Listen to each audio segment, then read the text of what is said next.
Thanks so much, everybody. Welcome to Build. I'm your host, Ricky Camilleri. Our next guest is a former professional football player. He is now starring alongside Blair Underwood, David Allen Greer, and Jerry O'Connell in the Roundabout Theater Company's staging of the incredibly powerful Charles Fuller play, A Soldier's Play. In it, Nnamdi Asomugha plays a private in the U.S. military in 1943 when barracks were segregated. The questions asked by Soldier's Play are challenging, tough, and unfortunately, timeless. Please welcome, put your hands together for Nnamdi Asomugha.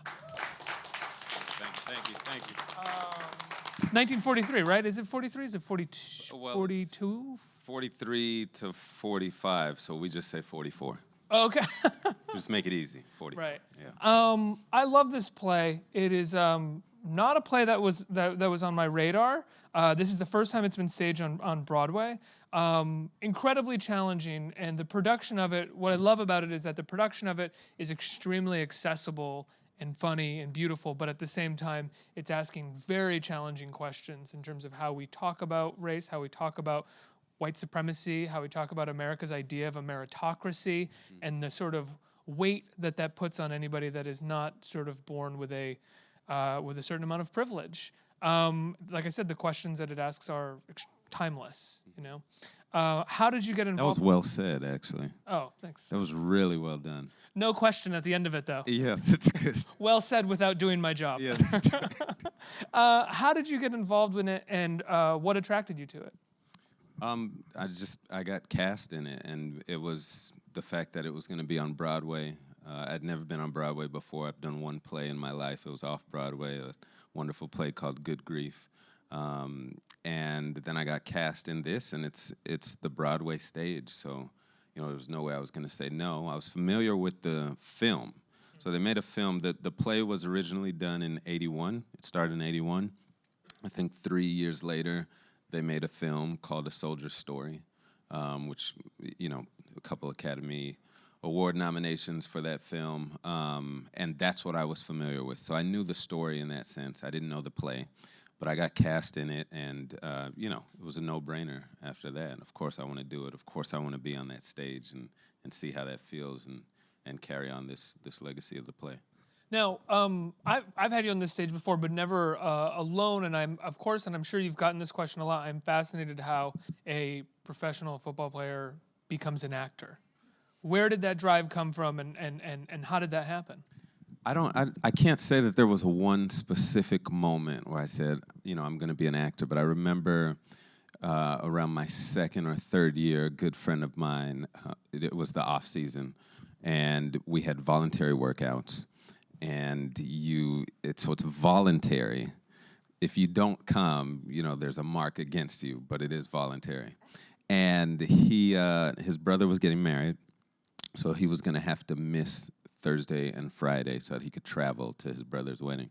I remember he told the coach, I remember they said, if you miss the next 2 days, that means you don't care about the team. I remember he didn't go to his brother's wedding because of this, because he wanted to be on the team. Yeah. And 3 months later, we're at training camp, and he gets cut from the team anyway. And at that point, I was just like, you know, you can be done in this game at any point. So I know that at that moment I was like, I need to start looking into what's next. And that was early in my career. A more stable career, like acting. Yeah, no. But it still wasn't acting. You know, I started doing some broadcasting. I started doing a lot of different things just to figure out what it was. And then I did a Nike commercial, and that led to being on Friday Night Lights. And then I just started to fall in love with acting. What about it did you fall in love with?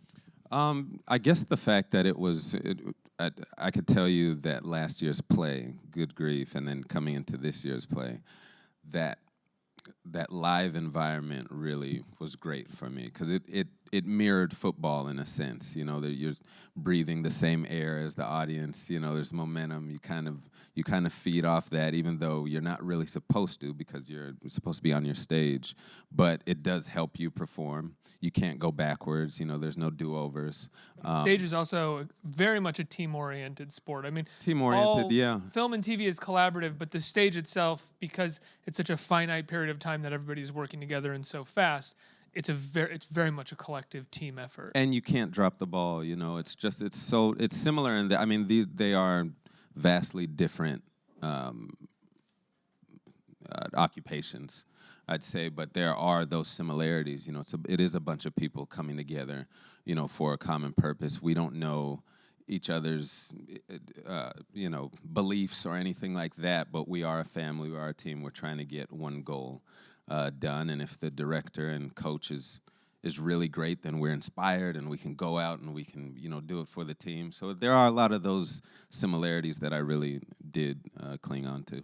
Were you nervous moving into theater? You had had some parts in some movies, but were you nervous moving into theater and figuring out that animal? No, not at all. I mean, I've always respected this business and especially theater. Just seeing people come out there on stage and put it all out there and not being able to rewind. Definitely respected the film world. But there's something different about theater, yeah. There is, but you know, but not in like a better way or a more challenging way. It's just completely different. But the respect was still there for me. The first film that I ever saw was Who Framed Roger Rabbit. You know, as a little kid, I went to see it, and it's such a. You guys are probably too young to even know what that film is, but it's. You haven't seen it. You should see it. You got to go see it because it's like part cartoon and then part real life. And I mean, as a kid, it just blew my mind. And I was like, oh, this is great. You know, I love this stuff. That's the first one I saw in a theater. The second one I saw in a theater, which may have been a year later, was Boys in the Hood. And my aunt snuck us in to see Boys in the Hood. Vastly different films, like Boys in the Hood. How old were you? I think I was like 9 right, okay. when I saw Boys in the Hood. But I remember leaving the theater, and I remember looking at her and asking her, "Are you sure this isn't real?" You know, because I'm from LA, and it felt so real to me. I remember at that moment just having that level of respect for people that were playing make-believe, but making it feel so real. Ice Cube is amazing in that movie. Oh, man. Like, rewatching it recently, everybody's very good, but, like, it was Ice Cube's first role in a movie, and he is incredible. Yeah. Like, so charismatic. Yeah, and John Singleton, how young he was directing that, and Cuba Gooding. Yeah, it was really great. And for me, that has been one of those films for me that said, you know, when I did go into this business, I did want my characters to feel as real as they felt to me. What was it like when you decided to go into this business? Did you start taking acting classes and studying it? How did that work for you? Yeah, it was really strange. Like, I would take acting classes. I'm still taking acting classes. Like, I love coaching, and I love good coaching. So I continue to take classes. I continue to get coached, continue to try to get better. But it was very interesting being who I was in the football world and then going to acting classes with people that recognized me from the football world. And, you know, we'd sit around and, you know, 1 second they're talking about football, and yeah, I remember this and that. No, that's so cool. And then I got to go up and do Taming of the Shrew, and they're like, what? You know, it was like really strange. But, you know, I think you have to, anytime that you're jumping into a new career or anything that's new, you do have to humble yourself. You know, you're starting from scratch, and you have to become a student. And so I would just go up there and work because I knew what the final goal was for me. And what did you were taking acting classes while you were still playing? So yes, in the off season. So during the off season, there would probably be a 4-week period where I'd take acting classes, audition, just so I could keep it going each off season and be fun, like a fun getaway for me. So yeah, definitely I was. Did your teammates know that you were doing this, and how did they? They did, and you know what? It's so funny because people say all the time, you know, oh, the jocks don't, you know, they don't want to do theater or they wouldn't want to act. And I would finish, like I finished doing Friday Night Lights. My episode was the season premiere. I believe it was season 4. It was the first episode that Michael B. Jordan was on. I was his parole officer. Mm-hmm. So I was kid with him that I brought him on to Friday Night Lights and started that fame for him. But I did that, and then when I got back into the locker room, everybody was saying, how do I get on Friday Night Lights? You know, it's like all my teammates wanted to now be on Right. those shows. So it wasn't something where, you know, you had to really hide that you were now trying this other thing out. It was something that a lot of people wanted to do. And I'm sure a lot of your teammates felt the same way that you did, that like they could be off the team at any point. They could get injured at any point. They probably respected that you were looking into something else. Oh yeah, I mean, I've got teammates that are now that own their own businesses and, you know, are lawyers and different things like that. You don't hear their stories, sadly, but they're all, you know, there are a lot of them that are actually really moving along and doing great. So you get a soldier's play, and you're on stage with Blair Underwood, David Alan Grier, both of which are incredible.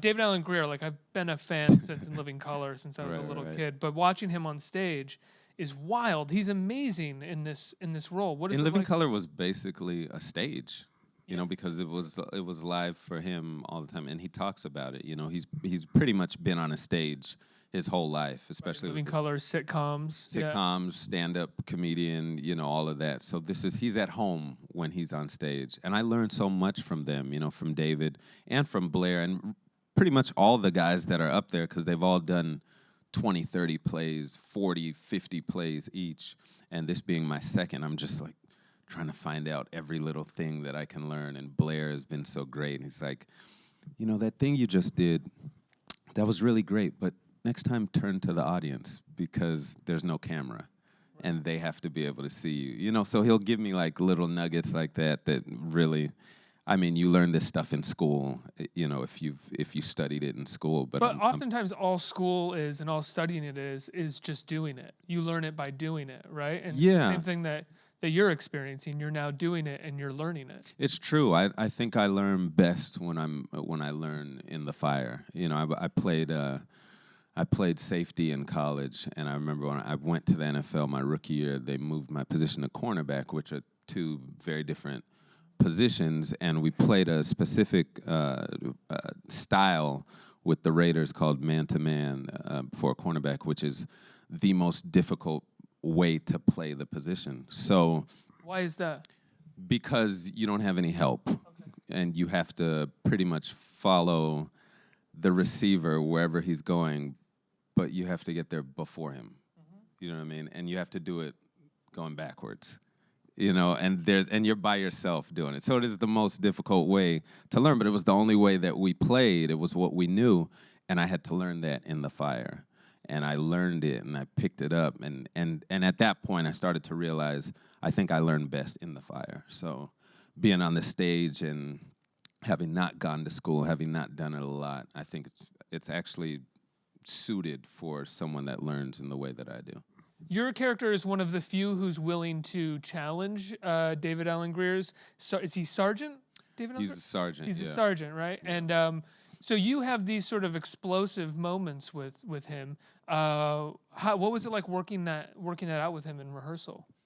It was great. Yeah. You know, we want to beat David up all the time. Like, he's nonstop jokes, and like everyone wants him to be serious, but he's always playing around. So it's always great. Is that true, really? It's completely true. I mean, it's David Alan Grier. I mean, I don't think he's had a serious moment in his life, with us at least. Crazy because he's playing an extremely serious character. It doesn't matter what he says, though. You know, the audience laughs. It's David Alan Grier. You know, he goes, "I'm gonna kill you." Everybody starts laughing. You know, it doesn't matter. So for me, it's great to be able to challenge him. But I think, you know, as the character, Peterson, who I play, he's brand new to these barracks. You know, he doesn't know anyone. So it's a little strange for him that everyone is a little loose in the Army. You know, he comes from a place where everyone is very structured, and you know your place and you know your role, and these guys are all clowning around all the time. So it's a little strange for him. So I'm trying to figure out my footing, and when there is a guy like David Alan Grier that is not operating the way that I'm used to seeing sergeants operate, you know, then we go toe-to-toe a little bit. Well, so much of the way that he operates is out of fear, right? He's extremely fearful of being perceived as the stereotype or the negative version of an African American within the military. So therefore, he is not just overly hard on his men. He's abusive. Yeah. He's downright abusive towards them. Yeah, I think fear is. I think a lot of the characters operate out of fear in this play, including my character. I think fear. I think power. I think there are a lot of issues that are really bubbling underneath the surface that you don't get when you're just watching it. But when you're the characters, there's a lot that leads me to going toe to toe with David, and one of those is fear on my end. So yeah, Even in those final moments, you think that has a lot to do with fear? without a doubt. I think it's so interesting because my character and David's character are the two that I would say dislike each other the most, maybe, I guess, to the eye, but we're the most similar. Well, it's actually said at one point, I think, who's the character who plays like the David Allen Greer's character, the sergeant's assistant, following him around? Billy Eugene Jones. He plays Wilkie, Private Wilkie. Wilkie says that Sergeant actually likes you the most because you stand up to him. Which you would never get, because Yeah. when you're watching it, you think that he hates me just as much as I hate him. But That's true. It feels at a certain point kind of out of nowhere that he starts going after CJ. That's right. And yeah, he definitely, so he says he respects you, he respects Peterson because he fights back, and the people that don't fight back are the ones that he actually truly hates. Vehemently. Hates vehemently. Yeah, and I don't even know how much I can go into it because I don't know how much people have seen Right. of the play, but it does get really tricky, especially with the characters that don't have as much backbone as he would like for them to have. Right. Then the relationships get really ugly. What is it like to be a part of a play that is, or a story that is asking the kind of questions that this play is asking? So what are those questions?